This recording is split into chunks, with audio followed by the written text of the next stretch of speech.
अस्सलाम वालेकुम जी। जहीर मुनीर बनाम रियासत पाकिस्तान केस के हवाले से बातचीत करेंगे। भगत जी रात को लाइव देखा है? सर लाइव देखा और लाइव देख के ऑप्टिक्स देखे? अभी तक सोच रहा हूँ कि ये हुआ क्या। ये उज, हुआ क्या, ये मामला क्या था, ये माजरा क्या था, ये किस्सा क्या था। सर उजड़े खंडरात, ओंठ सूखे हुए, रंग पीले जर्द, आंखों के नीचे हल्के, हल्के मुंह टूटे हुए, हड्डियां मुंह की बाहर आ रही है। क्या हो रहा है? यार बालू की हालत देखे, मुझे हाँ, तरस आ गया, कसम से मैं खुद हैरान ये हूं। इबरत इसलिए थी कि आप किसी का साथ देंगे तो आपको क्या होगा ये जब आप किसी दो नंबरी का साथ दो देंगे। नंबरी ये का देखिए, साथ वो देंगे। फरमाते तारिक जमील साहब, ये इबरत की जहाँ है, तमाशा नहीं है। तो मुझे महसूस हो जो बहरहाल तमाशा छो इन्होंने सारे छो, इबरत बन उन्होंने गए। ऑडियंस बड़ी सियाणी है। सर इन्होंने को मशवरा दियो, ये रोए एक बार। आपकी बनती है, आप मैं मशवरा दे, नहीं मुखातब करें, सब मुखातब करें। मैं कई दफा इन्हें मुखातिब करता किसी तरह रोए। रोने के क्या तरीके होते हैं? रोने के तरीके आप क्या कर सकते हैं, दीवार पे टकरे या मारे। गूगल से सर्च करें how to cry, how to cry. इसके इनके लिए मशवरा बेहतर ये है कि हाउ टू क्राई करें, और गूगल पर जाकर सर्च करें कि जी रोना कैसे है, और एक बार सर रोएं, मुझे बताएं, मुझे आंसू कल निकालें। का सेशन जो था, आपने उससे क्या सीखा। अहले इल्म लोग बैठे हुए थे, इंटेलेक्चुअल थे, उनसे आपने क्या सीखा। यार वहां पे दबंग जाफरी साहब, जिनका किसी दौर में बड़ा टैका था, काला चश्मा, मेहरान गड्डी, वो जाफरी बात साहब करते थे, उस वक्त लोग सुनते थे। जहां जाफरी साहब खड़े होते थे, लाइन वहां से शुरू होती थी। जाफरी साहब समझते थे कि उनके जेर साया ये दुनिया का है। ठीक है, वो लॉर्ड मकाले के इंटेलेक्ट को मैच करते थे। पाकिस्तानी जुडिशरी का अजीम आज वो जाफरी साहब मुंह पे गिला तौलिया मार के बैठे। I don't know, I mean Jafri sahab की जो शाइनिंग है फारिग हो गई। हाँ, जाफरी साहब कोई बात करते हैं ना सर ना पाऊं, ना इधर से पकड़ा ना अब बेजार पिस्ता देखें कितना इंटेलेक्चुअल। पिस्ते का मुकाबला मैं नहीं कर, पिस्ता मेरे लेवल से बहुत ऊंची चीज है यार, वो बहुत ऊंची चीज है यार। यार। हालत देखें, वो संजीदा तरीन इंसान आज जुगतू पर आ गया। वो उसका मंजन इस तरह बिक रहा था कि मैं हंसूंगा नहीं।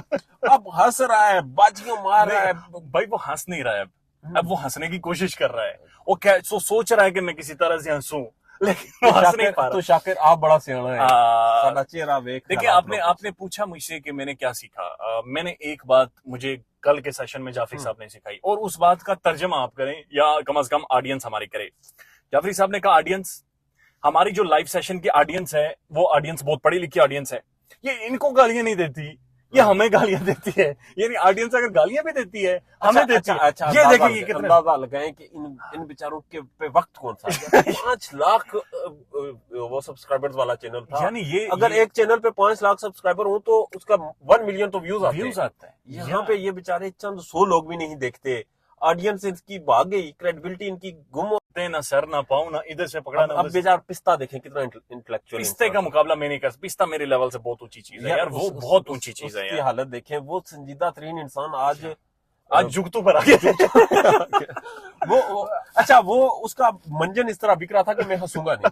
अब हंस रहा है, बाजियां मार रहा है। भाई वो हंस नहीं रहा है, अब वो हंसने की कोशिश कर रहा है। वो क्या सोच रहा है कि मैं किसी तरह से हंसूं, लेकिन वो हंस नहीं पा रहा। तो शाकिर आप बड़ा सियाना है, सादा चेहरा देख। देखिए, आपने पूछा मुझसे कि मैंने क्या सीखा। मैंने एक बात मुझे कल के सेशन में जाफरी साहब ने सिखाई, और उस बात का तर्जमा आप करें, या कम से कम ऑडियंस हमारी करे। जाफरी साहब ने कहा, ऑडियंस, हमारी जो लाइव सेशन की ऑडियंस है, वो ऑडियंस बहुत पढ़ी लिखी ऑडियंस है। ये इनको गालियां नहीं देती, ये हमें गालियां देती है। यानी ऑडियंस अगर गालियां भी देती है, हमें देती है। ये देखिए, कितना अंदाजा लगाएं कि इन बेचारों के पे वक्त कौन सा है। 5 लाख वो सब्सक्राइबर्स वाला चैनल था। यानी अगर एक चैनल पे 5 लाख सब्सक्राइबर हो तो उसका 1 मिलियन तो व्यूज आता है। यहाँ पे ये बेचारे चंद 100 लोग भी नहीं देखते। ऑडियंस इनकी भाग गई, क्रेडिबिलिटी इनकी गुम हो गई, बाल सर के गिर गए यार, सर के बाल गिर गए, शक्लें इनकी तबाह हो गई। और इस वक्त ये बिल्कुल कसम पुरसी की जिंदगी गुजार रहे हैं। कसम पुरसी की जिंदगी तो है ही है, दूसरी तरफ मेहदी काज़मी छोड़ नहीं रहा। अब शोशे छोड़ रहे हैं। मेहदी काज़मी साहब ने गुज़श्ता दिनों स्टेटस लगा के, वो बहुत खौफनाक था यार।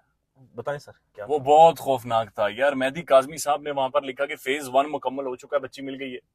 फेज 2, अब जो इसके पीछे जो 2 गिदड़ मेरी बच्ची के पीछे थे, अब उन गिदड़ों के पीछे बंदूक लगी। मैंने आपको खबर दी थी कुछ दिन पहले कि मेहदी काज़मी साहब को ऑफर की गई मावराए अदालत सेटलमेंट की। तब बच्ची चाइल्ड प्रोटेक्शन में थी। उन्होंने कहा था नहीं, जब तक उन तमाम लोगों का जिन्होंने मेरी बच्ची को एक एक लम्हा भी अजाब दिया, एक एक लम्हा भी तकलीफ दी, जब तक उन लोगों का हिसाब नहीं होगा तब मैं पीछे नहीं। और कल तो उन्होंने अपने जो स्टेटस लगाया उसमें उन्होंने क्लियरली लिखा, ये पाकिस्तान का मुकदमा है, ये मेरा तो, यानी कि मैं अगर दवाएं भी करूं तो अदाकारा को अब नहीं बचा सकता। लेकिन मुझे दुख है, मुझे सीरियसली तशवीश। आज मैंने बात भी की है। देखें, मैं आपको ऑडियंस ऑनर्स बात बता रहा हूँ, अब ये गौर से सुनिएगा यार, इख्तिलाफात हैं लेकिन जो उनकी हेल्थ वाइज और अपीयरेंस वाइज वो डिटेरियोरेट कर रही हैं, डिस्टर्ब है, बहुत डिस्टर्ब है, डिप्रेशन, एक डिस्टर्ब है। एक्यूट डिप्रेशन है। और देखे ना आप, जब किसी का इस कदर दो नंबरी ऐसा में लग रहा है साथ देंगे, स्कूल बर्बाद है। इस कदर दो नंबरी में साथ देंगे, आप किसी से ये भी शो कराएंगे कि हमने 20,000 की फोटो कॉपीज करवाई हैं, आप या एक काजू बादाम खाते रहे उनके पैसों के, आप वहां से गर्म अंडे उनके पैसों के खाते रहे, आप नूर बीबी से चाय के पैसे वसूल करते रहे, आप नूर बीबी को ये कहते रहे कि बीबी ए तेरा कम है, असी राय बनवानी है लोगों दी, असी इथे लोगों का नैरेटिव बिल्ड करना है।